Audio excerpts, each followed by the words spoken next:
Hi friends, welcome back to Soumya all in one channel. Today వచ్చేసి fish fry నా style ఎలా చేయాలో చూద్దాం. పైన క్రిస్పీగా లోపల సాఫ్ట్గా సూపర్ ఎమ్మీ ఉంటుంది. ఎలా చేయాలో చూద్దాం. ముందుగా మనం చేపల్ని ఫిష్ ఫ్రైకి తగినట్టుగా కట్ చేసుకున్న తర్వాత దాన్ని రాళ్ళుప్పు, నిమ్మరసం, పసుపు వేసి మంచిగా 2-3 టైమ్స్ క్లీన్ చేసుకుని పక్కన ఉంచుకోవాలి.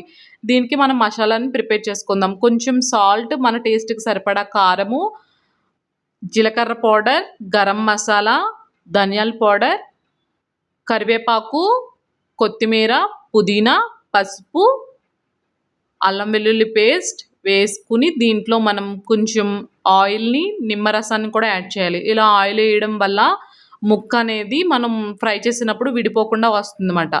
వీటన్నిటిని మనం మంచిగా కలుపుకుని పక్కన ఉంచుకోవాలి. ముందుగా క్లీన్ చేసుకున్న ఫిషెస్ని దీంట్లో యాడ్ చేసుకుని రెండు వైపులు మంచిగా మసాజ్ చేసుకోవాలి. అలా ముక్కకు మసాలా పట్టేంత వరకు రెండు వైపులా మనం మసాజ్ చేసుకోవాలి. ఇది చాలా చాలా యమ్మీ ఉంటుంది. పప్పుచారు, రసం దేంట్లోకైనా చాలా బాగుంటుందన్నమాట. కొంతసేపు రెస్ట్ ఇవ్వాలి. రెస్ట్ ఇచ్చిన తర్వాత ఫ్రిడ్జ్లో పెట్టుకోవాలి. ఆ క్లిప్ నాది కొంచెం మిస్ అయ్యింది. తర్వాత వచ్చేసి స్టవ్ అంటించి బాండీ పెట్టి బాండీ హీట్ అయిన తర్వాత ఆయిల్ని యాడ్ చేసుకుని మనం ముందుగా కలిపి ఉంచుకున్న మసాలాన్ని దీంట్లో ఒక్కొక్కటిగా వేసుకుని మంచిగా రెండు వైపులు మనకి బ్రౌన్ కలర్ వచ్చేంత వైపు మనం ఫిషెస్ని ఫ్రై చేసుకోవాలి. దగ్గరుండే చేసుకోవాలి, మాడనివ్వకూడదు. నేను చూపిస్తున్న విధంగా చేసుకుంటే చాలా చాలా బాగుంటుంది. ఒక్కసారి నా స్టైల్లో చేసి మీకు ఎలా వచ్చిందో కామెంట్ చేయండి. అసలు ఈ ఫిష్ ఫ్రై నేను చేస్తే అసలు చాలా బాగుంటుంది. అసలు ముక్క విడకుండా చాలా చాలా టేస్ట్ ఉంటుందన్నమాట.